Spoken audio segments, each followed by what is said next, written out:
ડભોઈમાં જુવારના પોષણ સંભાવ ન મળતા ખેડૂતોનું આંદોલન આજે 5મા દિવસે પ્રવેશ્યું છે। છતાં તંત્ર કે કોઈ નેતા દ્વારા સમસ્યાના ઉકેલ માટે કોઈ પહેલ કરવામાં આવી નથી।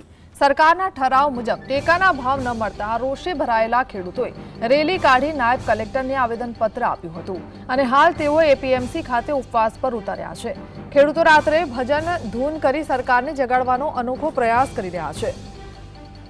ખેડૂતોને ડર છે કે જો સમયસર ટેકાના ભાવે ખરીદી નહીં થાય તો તૈયાર પાક બગડી જશે અને તેમને મોટું આર્થિક નુકસાન વેઠવાનો વારો આવશે।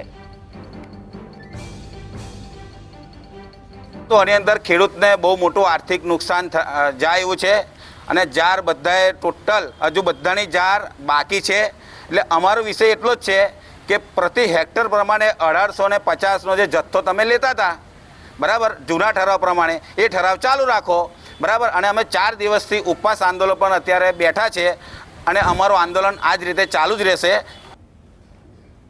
તંત્રએ ખાસ ધ્યાન આપવું જોઈએ કે જગતના તાત ખેડૂત કહેવાય છે તો એમને યોગ્ય ન્યાય મળે એ પ્રકારે કાર્યવાહી કરે। આપણા માધ્યમથી હું માનનીય મુખ્યમંત્રીશ્રીને કહેવા માગું છું કે જે મિલેટ યર તરીકે તમે ઘોષિત કર્યું એના પાકોને તમે એમએસપીના ભાવથી